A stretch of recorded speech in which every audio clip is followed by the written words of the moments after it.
备我们每位弟兄姐妹的心，让我们能够有平静安稳的心，专心聆听的心，来聆听你的话语，让你的话语成为我们生命的帮助与力量。将我们今天的礼拜从头到尾交在你手中，求主你亲自来看顾、保守与赐福。我们将祷告奉耶稣基督的名，阿们。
各位弟兄姐妹平安，平安。很高兴我们今天能一同聚集在神的殿中。也许有些人的同伴还在赶来的路上，也许有些人现在正为了一些事情烦恼，也有些人可能在这个时候已经预备好你的心要来遇见神。就在这个时候，不管你是什么状态，我都邀请你将你心里的想法、问题都交给我们全能的神。就在这个时候，邀请大家从座位上站立起来，让我们预备好我们的心，一同来向神来宣告，神的同在荣耀要充满这里。一起来唱，我的声音带有能力，我的声音带有能力，宣告你的国度降临，同在荣耀充满这地。我的声音带有能力，宣告你的国度降临，同在荣耀充满这地。我的声音带有能力，我的声音带有能力，宣告你的国度降临，同在荣耀充满这地。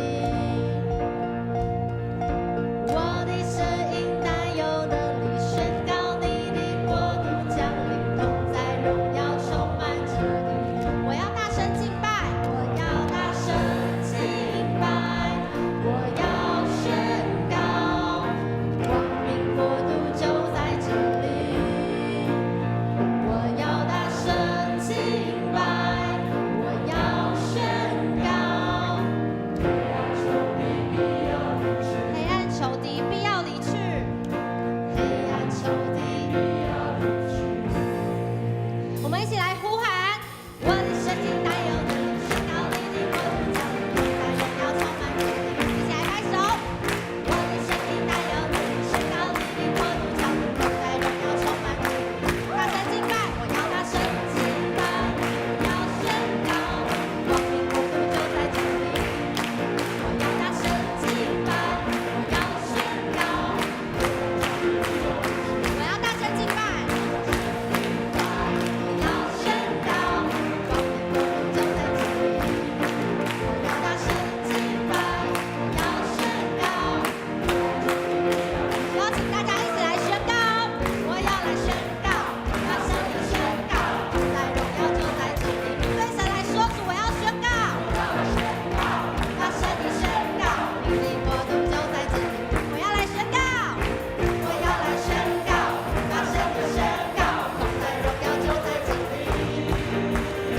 我要来宣告，大声地宣告，你的国度就在这里。我的声音带有能力，我的声音带有能力，宣告你的国度降临，同在荣耀充满这里。我的声音带有能力，宣告你的国度降临，同在荣耀充满这里。更多的信心，我的声音带有能力，宣告你的国度降临，同在荣耀充满这里。我的声音带有能力，宣告你的国度降临。最后一次来，我的声音带有能力，宣告你的国度降临，同在荣耀充满这里。我的声音带有能力，宣告你的国度降临，同在荣耀充满这里，同在荣耀充满这里，同在荣耀，同在荣耀充满这里。哈利路亚，主，我们要高举我们的双手，要来赞美你，高举双手赞美你，我主，主全心全人都给你。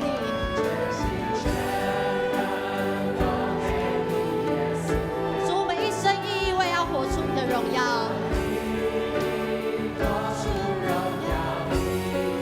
主，向着标杆来直跑，高举着双手来赞美神。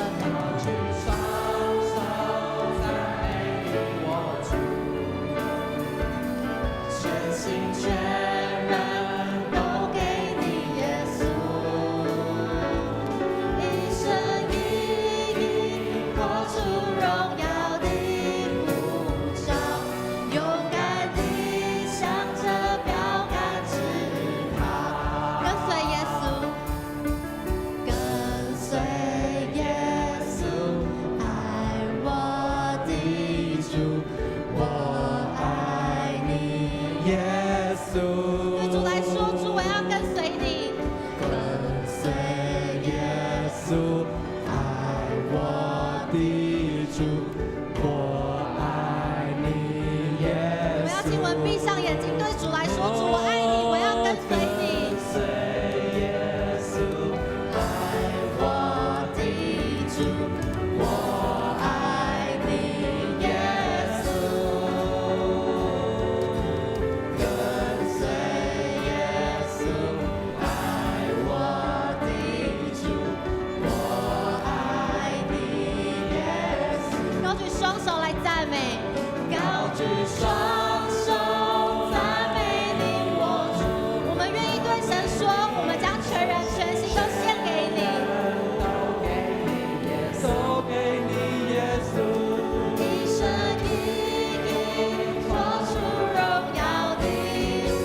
说，将自己献上，将自己献上当作活祭。我们要成为神所使用的器皿，圣洁贵重的器皿。你丰富和惠必充足浇灌我，使我瓦器里充满莫大能力。再一次成为我们的祷告，将自己献上当作活祭，做主圣洁贵重的器皿。你丰富和惠必充足浇灌我，使我瓦器里充满莫大能力。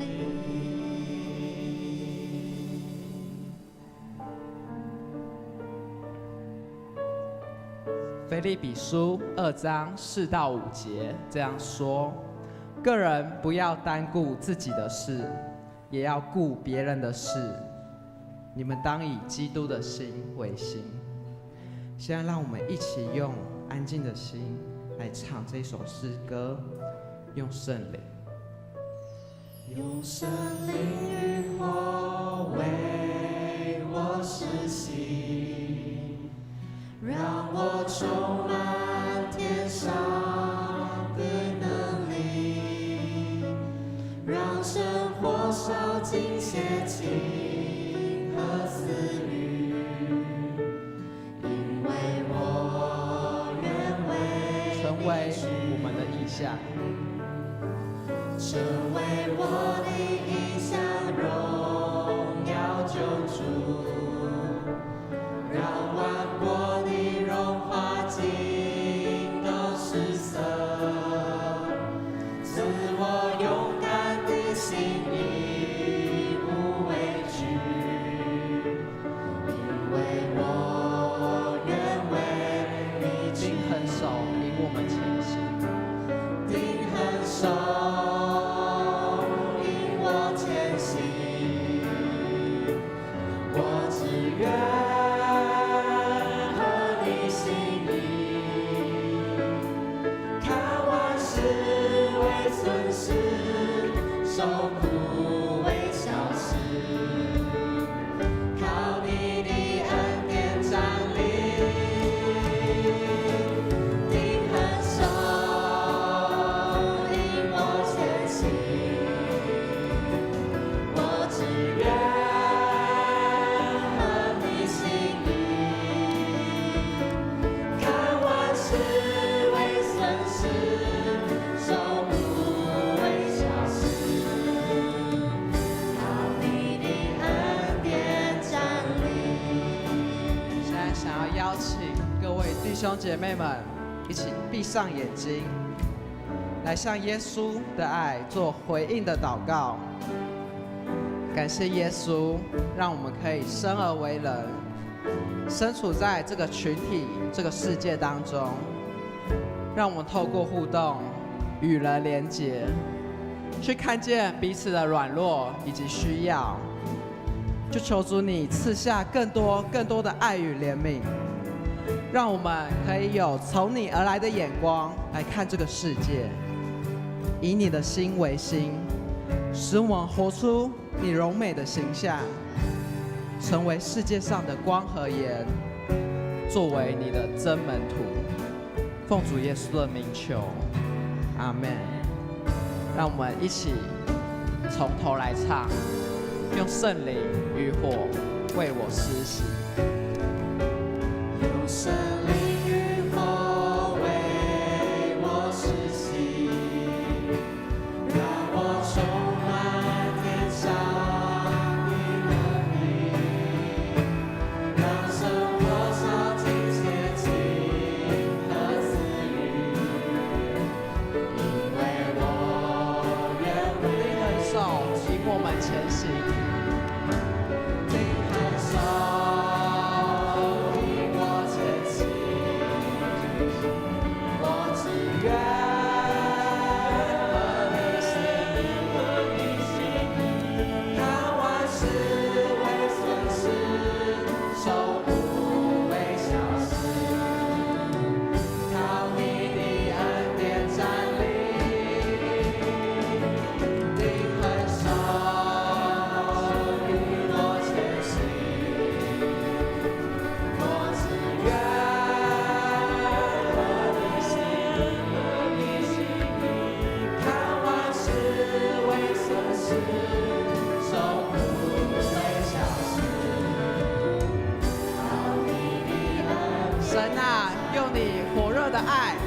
融化我们坚固冰冷的心。深深的爱融化我，深深的火熬炼我，深深的使命占有我，深深的灵引领我，神圣的爱融化，深深的爱融化我，深深的火熬炼我，深深的使命占有我，深深的灵引领很少引我们前行。灵很少引我前行，我只愿和你心意，看万事为损失，终不会消失。靠你的恩典站立，灵很少引我前行，我只愿和你心意，看万事为损失，终不会消失。靠你的恩典成为我们的意象，荣耀救主。成为我的意象，荣耀救主，让万国民融化尽都失色，赐我勇敢的心，义无畏惧，因为我愿是我们勇敢的心，义无畏惧。赐我勇敢的心，义无畏惧，因为我愿为你去。感谢耶稣的爱与引领，愿我们所唱的歌词都成为诚心所愿的祷告，更多的看见世界的需要，借着耶稣你所赐的勇气，为你走出去，成为这个世界的祝福。也愿我们的敬拜成为那馨香的活祭，直升到你面前。祷告不完全，就用主你所教导的主导文一起同声开口。我们在天上的父，愿人都尊你的名为圣，愿你的国降临，愿你的旨意行在地上，如同行在天上。我们日用的饮食，今日赐给我们，免我们的债，如同我们免人的债，不叫我们遇见试探，救我们脱离凶恶。因为国度、权柄、荣耀，全是你的，直到永远。阿门。各位弟兄姐妹，请坐。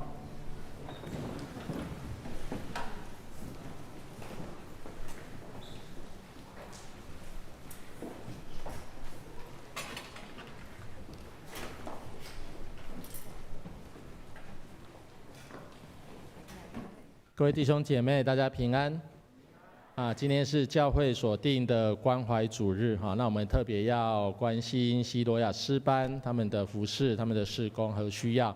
那接下来他们也会用2首诗歌带领我们一起继续来敬拜上帝哈。第一首诗歌是认识你，第2首是因他活着哈。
我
渴望这样的诗歌能够成为我们的警醒和激励，荣耀归给天上的父。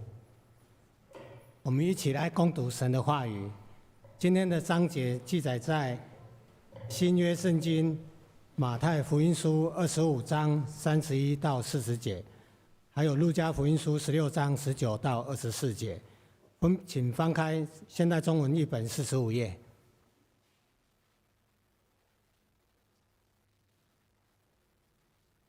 马太福音书25章31节，在人子作王，天使跟他一起来临的时候，他要坐在荣耀的宝座上，地上万民都要聚集在他面前。他要把他们分为两群，好像牧羊人从山羊中把绵羊分别出来一样。他要把绵羊放在右边，山羊放在左边。然后王要对在他右边的人说：蒙我父亲赐福的人呀，你们来吧，乃承受从创世以来就为你们预备的国度。因为我饿了，你们给我吃；渴了，你们给我喝；我流落异乡，你们收留我；我赤身肉体，你们给我穿；我害病，你们照顾我；我坐牢，你们来探望我。那时候，那些义人要回答：主啊，我们什么时候看见你饿了给你吃，渴了给你喝？什么时候看见你流落异乡而收留你？看到你赤身肉体而给你穿？我们什么时候看到你害病或坐牢而去探望你呢？40节，王要回答：我郑重地告诉你们，既然你们为我的跟从者中最微小的一人做，就是为我做。路加福音书16章19节，从前有一个财主，每天穿着华丽的衣服，过着穷奢极侈的生活。同时有一个讨饭的，名叫拉撒路，浑身生疮，他常常被带到财主家的门口，希望捡些财主桌上掉下来的东西充饥，连狗也来舔他的疮。后来这穷人死了，天使把他带到亚伯拉罕身边，财主也死了，并且埋葬了。23节，财主在阴间痛苦极了，他抬头瞧见亚伯拉罕在遥远的地方，又看见拉撒路在他身边，就呼叫说：我的祖宗亚伯拉罕啊，可怜我吧，请打发拉撒路用指尖沾点水来凉凉我的舌头吧，因为我在这火焰里非常痛苦。圣经以上，求上帝赐福听他的话，也愿意照他的话去行的人。今天教会杨新照牧师要为我们来传讲信息，你看见了吗？你看见了吗？请大家恭敬来领受。各位弟兄姐妹，大家平安。感谢上帝的保守带领，让我们能够在主日的早上聚集在一起，来敬拜他，来亲近他。我们先一起来祷告。亲爱的主耶稣，我们上帝要向你献上满心的感恩，因为你的爱，你对我们的恩典，让我们能够再一次的聚集在你面前，一起来敬拜你。我们恳求你的圣灵，这时候与我们同在，开启我们的心眼，开启我们的耳朵，叫我们能够明白你的话语，也有力量把你的话语在我们生命当中行出来，成为更多人的祝福与帮助。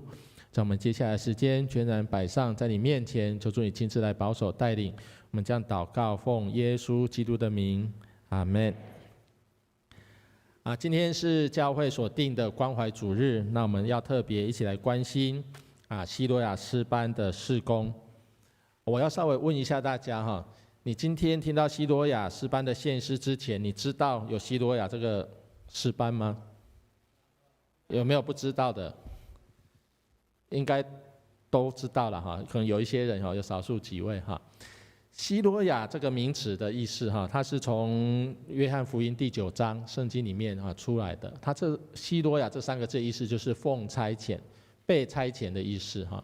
所以西罗亚诗班他们就是一个由视障朋友所组成的诗班他们愿意被差遣到各个有需要的地方去，透过诗歌、透过生命的见证，把上帝的爱、上帝的恩典和众人来分享。那最近这几年，希罗亚诗班它的服事的重点，主要是到各个监所里面去服事，将福音的信息能够带到这个比较封闭，也比较感觉没有盼望的地方。我要问一下大家，你有去过监狱里面吗？我看大部分应该都摇头了哈，太多人点头那就怪怪的哈。我也是因为配合希罗亚诗班的服事哈，所以我才有几次机会到监狱里面去哈。监狱那个环境其实真的是和我们外面的环境是差异蛮大的哈。一方面没有自由，然后也真的是比较封闭没有盼望哈，没有明天的那一种感觉。所以希罗亚透过监狱的服事，希望把福音这个好消息能够带到这些人的生命当中，让他们生命有机会被改变，能够领受上帝的祝福。我们知道视障朋友他们在日常生活里面有很多的不方便和限制，那他们要组成一个团队，我想更是有很多困难要去克服了哈。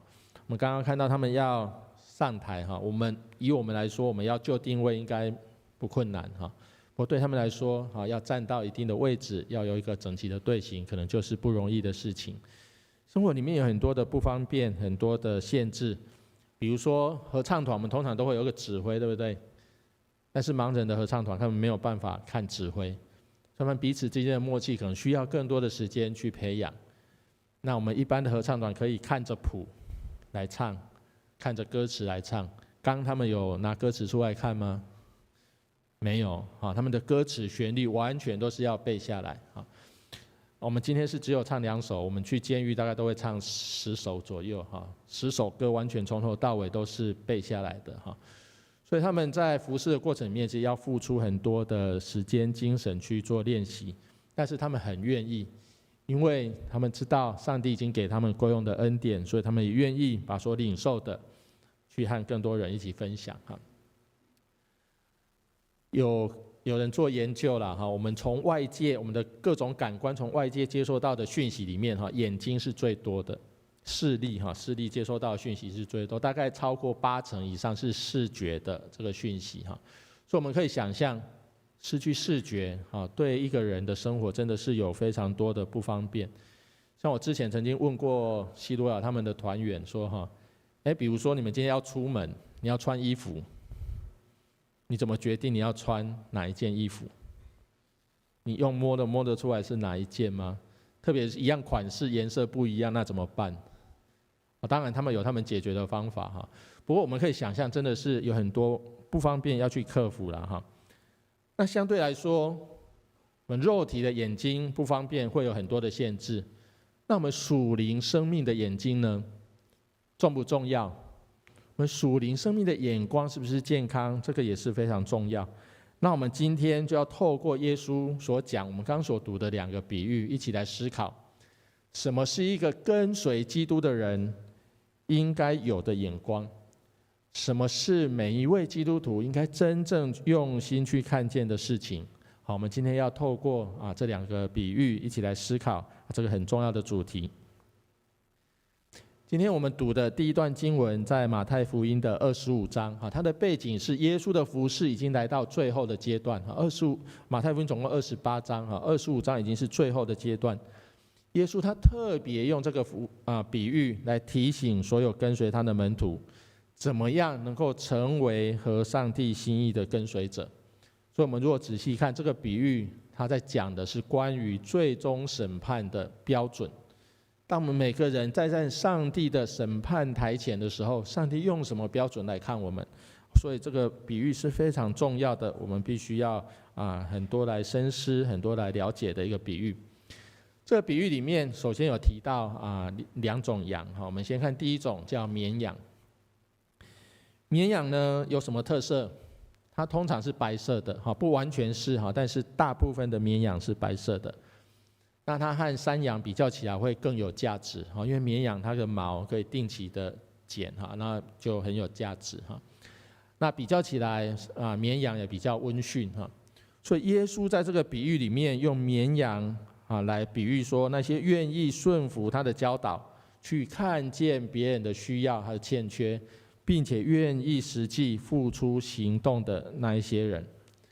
耶稣在这个比喻里面，他特别提到说：我饿了，我渴了，我流落异乡，我赤身露体，我害病，我坐牢。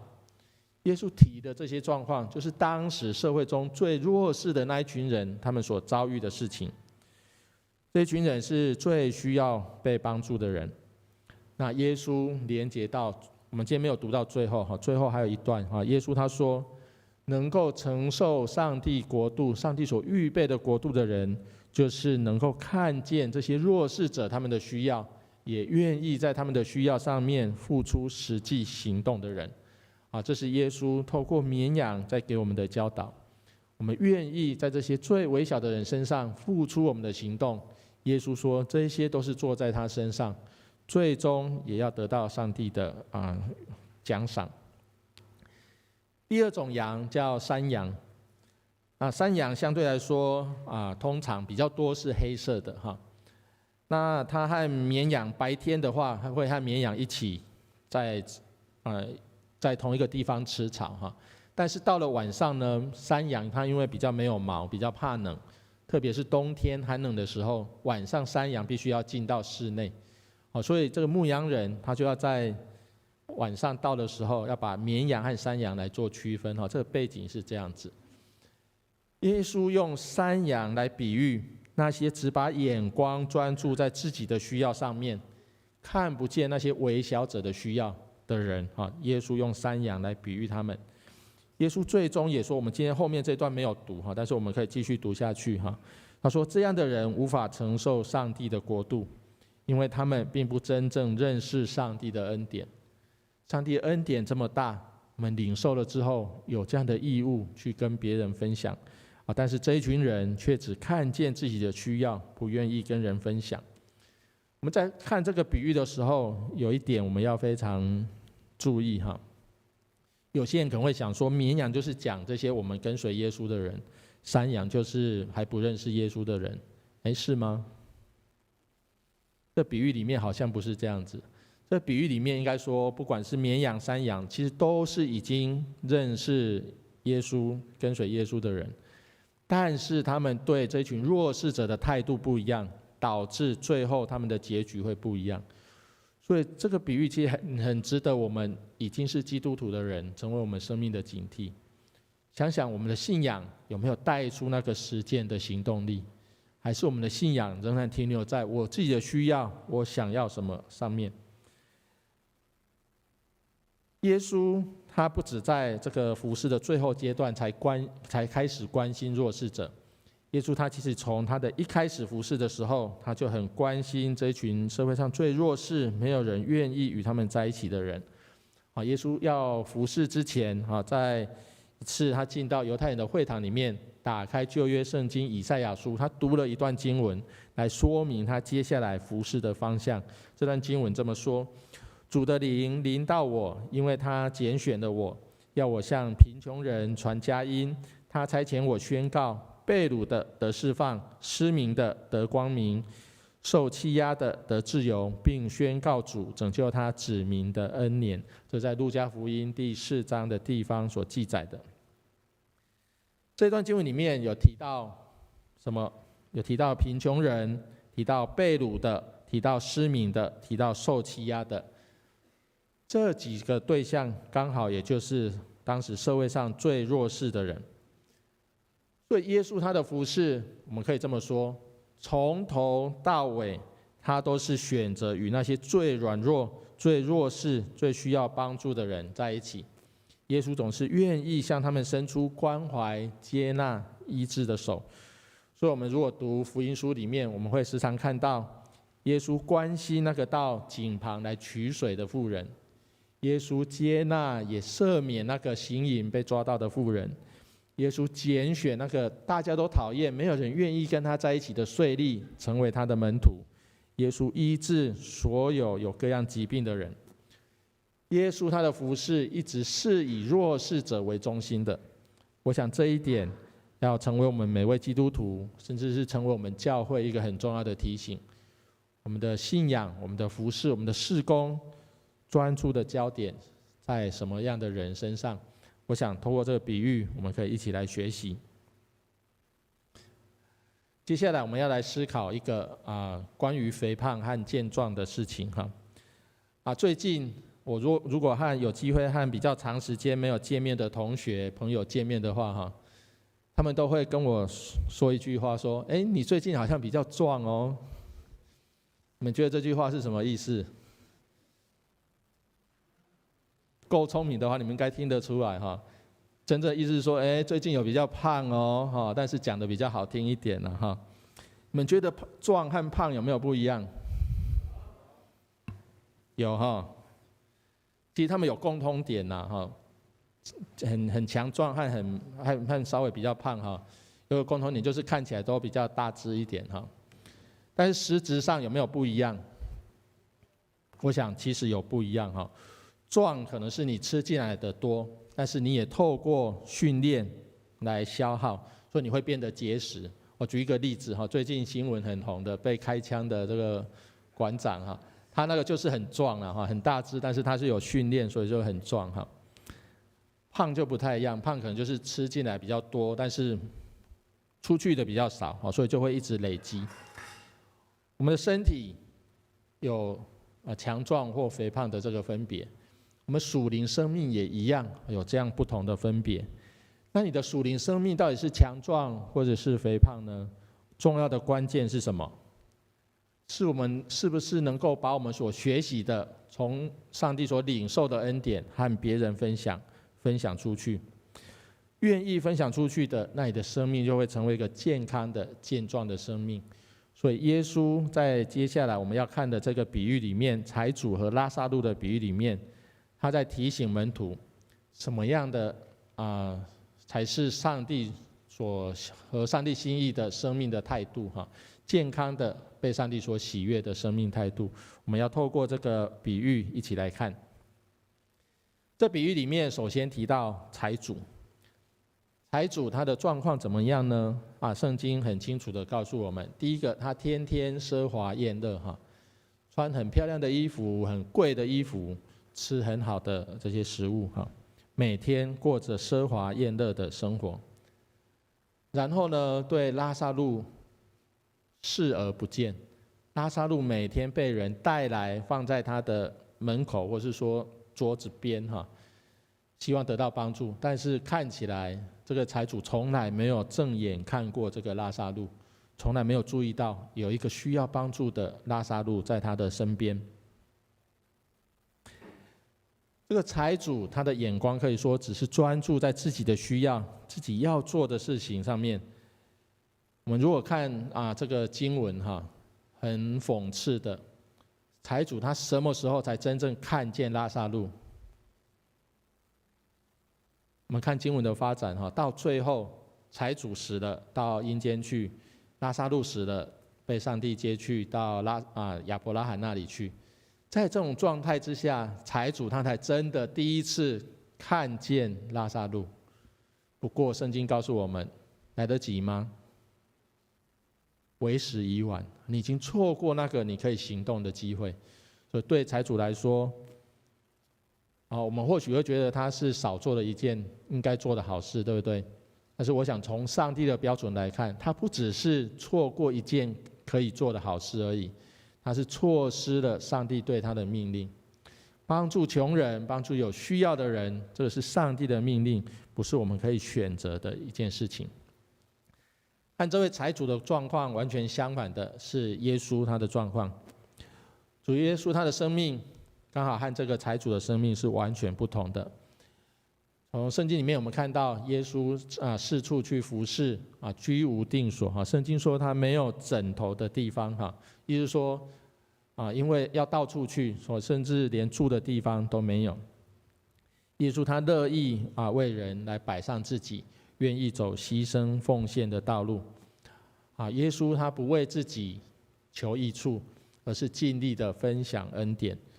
我们在圣经里面看到耶稣行了非常多的神迹，但是有没有哪一个神迹是耶稣为自己的利益所行的？你想想看，应该是想不出来因为根本没有耶稣没有为自己的好处、为自己的利益行过一件神迹，他总是尽力的把从上帝而来的力量，透过这样的力量去成为众人的帮助。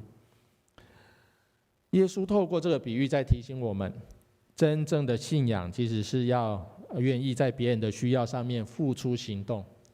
真正的信仰不是指为了我自己的好处，为了我自己的需要，这样的信仰并没有影响力，这样的信仰也不会带出别人的祝福。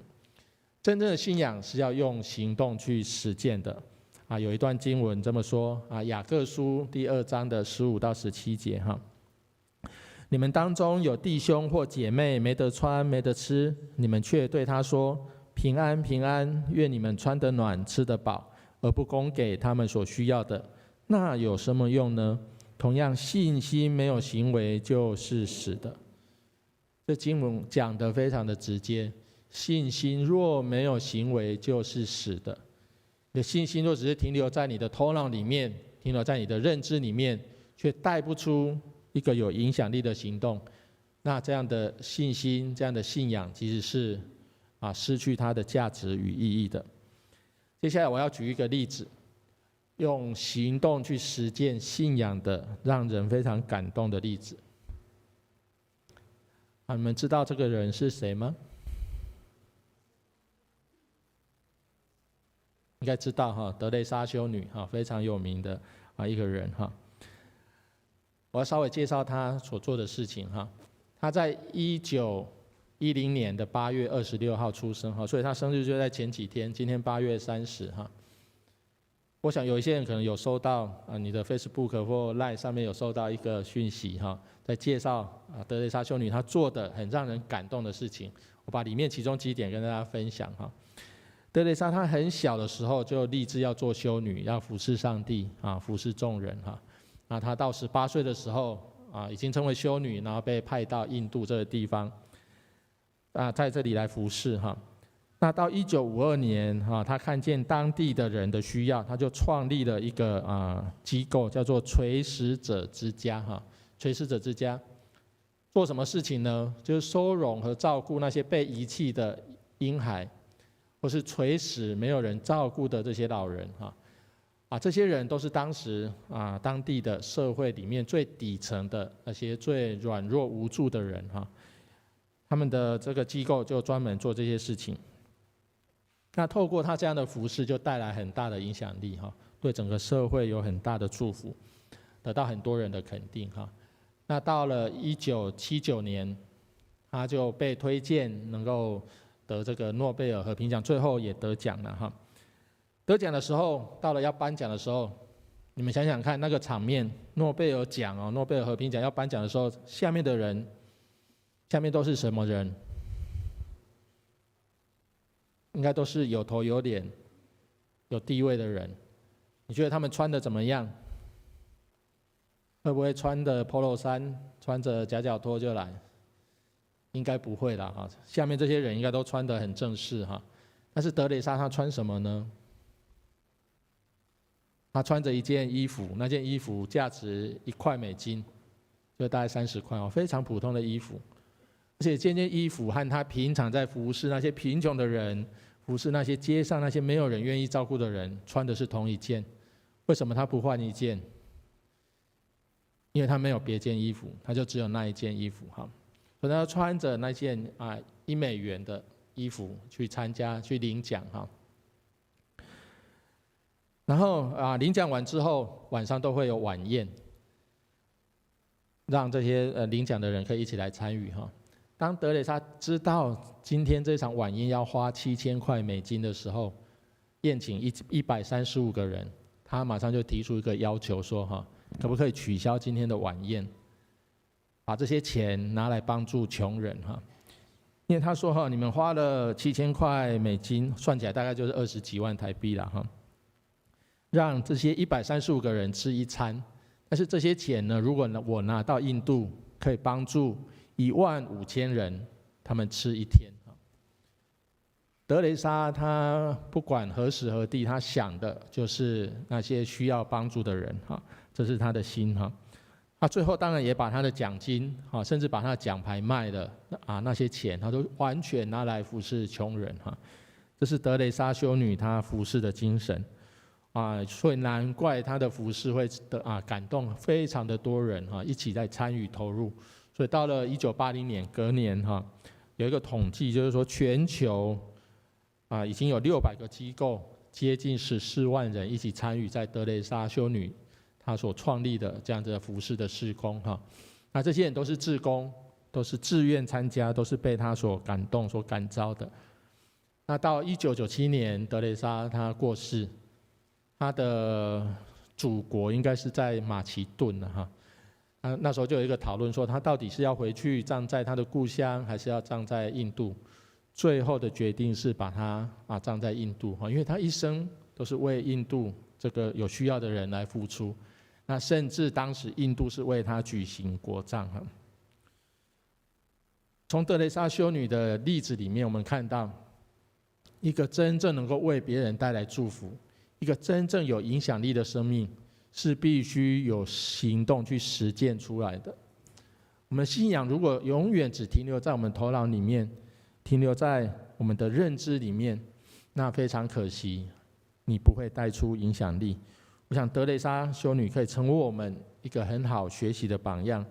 虽然我们能够做的不一定能够做到她那样子，但是你一定要有这样子的想法，我的信仰能不能透过行动带出影响力？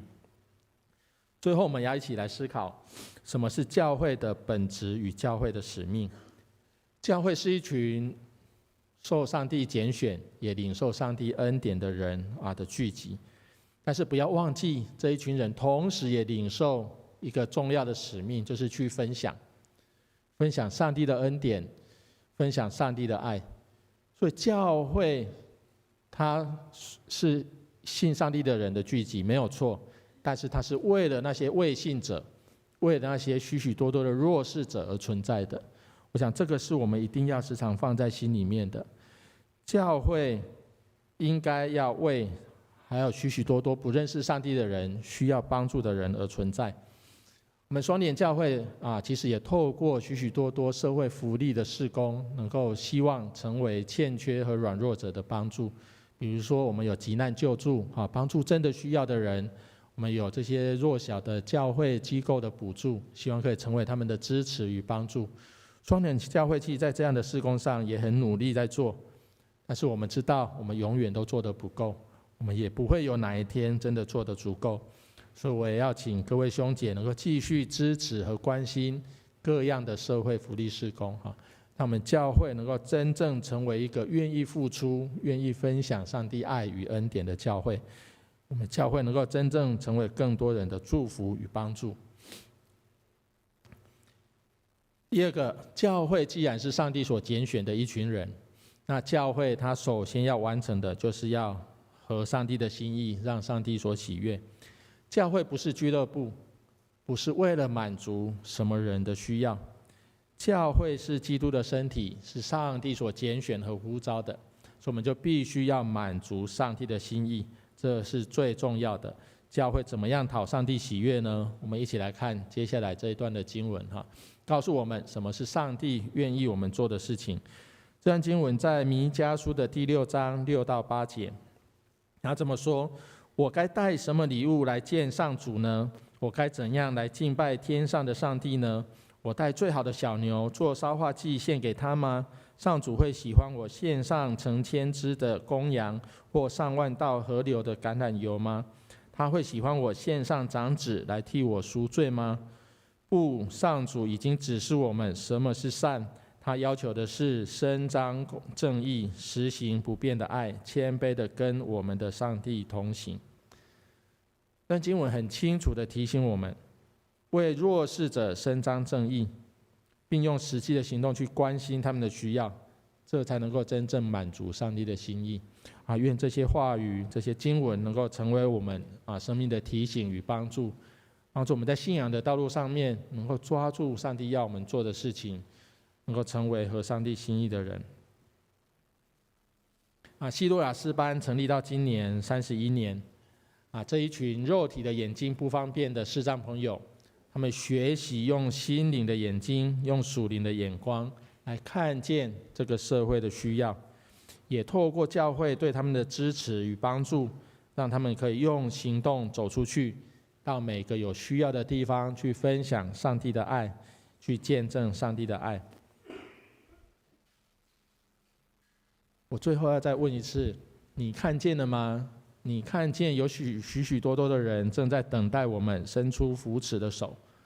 我要邀请大家一起来关心、支持各样的福利事工特别也为西罗亚诗班的各样的事工来奉献、支持与代祷，让他们能够更有力量走出去，让他们能够成为更多人的祝福与帮助。我们一起来祷告。亲爱的主耶稣，阿们上帝，我们要再次向你献上满心的感恩，因为你的话语一次又一次激励提醒我们，我们的生命应该要用行动来带出影响力，我们的生命、我们的信仰应该要透过行动来成为更多人的祝福与帮助。我们恳求你就亲自来带领我们，让我们在信仰的历程上面能够用实际的行动来回应你，来回应那些弱势者他们的需要。再一次的将我们每位弟兄姐妹交在你手中，求主你亲自来掌管我们每个人的生命，将我们的生命都能够合你的心意，蒙你所喜悦。我们将祷告奉耶稣基督的名，阿们。我们要一起用《荣耀的呼召》这首诗歌来做回应诗，再一次把我们自己献上，当作活祭，被上帝来使用。请我们可以一起站立来唱这首诗。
是，亲爱的主耶稣，我们要再一次把我们的生命摆上在你面前，为你所使用。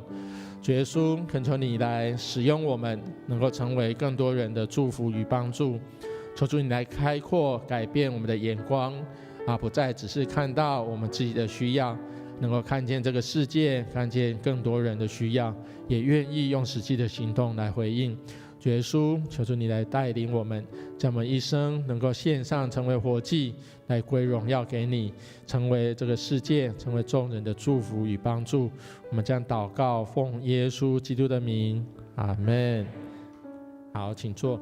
接下来我们要一起来奉献特别我们的周报里面有夹西罗亚诗班的奉献袋，我们如果有感动、有负担，我们也透过奉献来支持这样的事工。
那我们一起来感谢，请起立。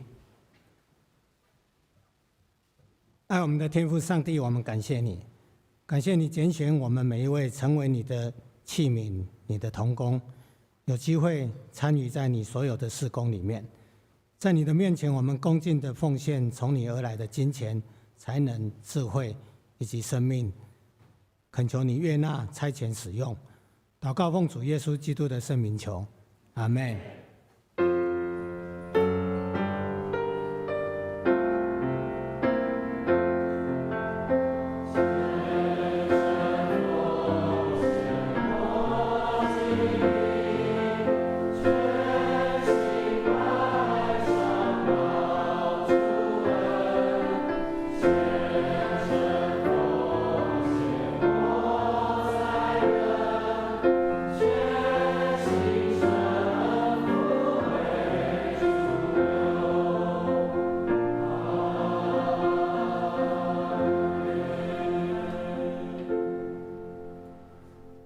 请坐。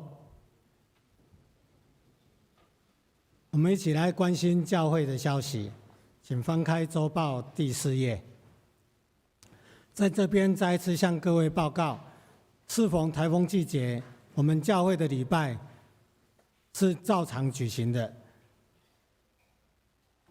但是要请各位兄姐要衡量本身出入的危险性，如果碰到风大雨大，自己要斟酌。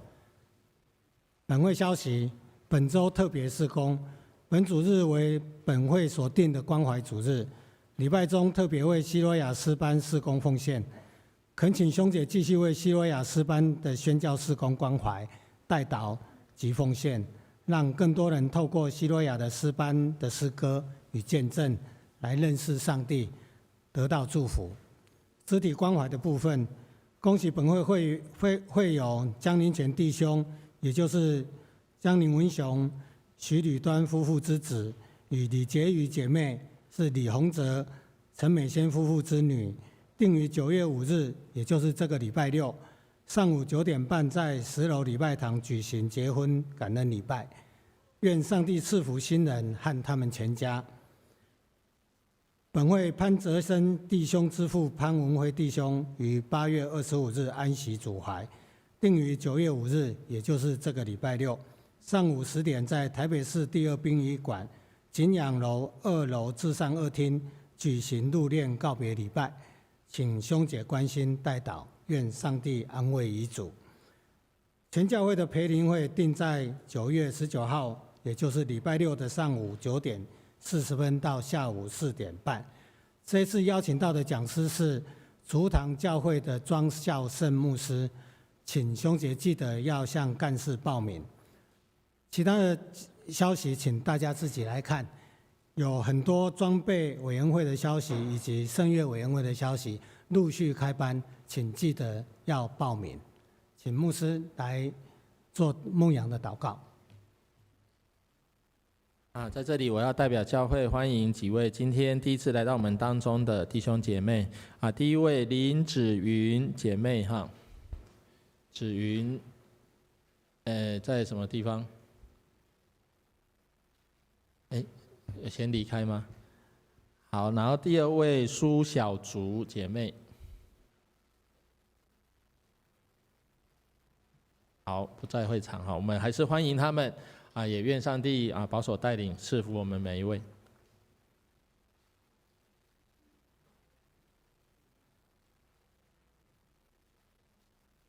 祝福歌是他们。好，那我们一起来唱祝福歌，请起立。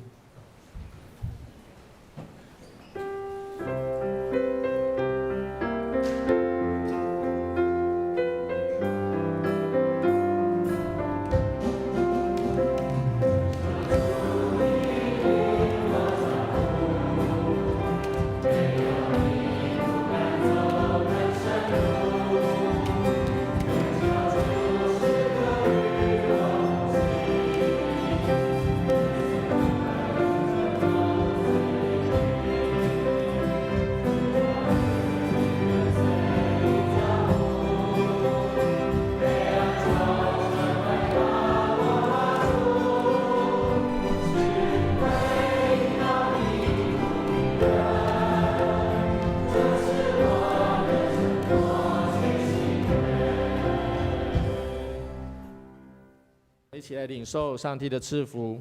愿主耶稣基督的恩惠、上帝的慈爱、圣灵的相通，时常与我们同在，从今时直到永永远远。阿们。请坐。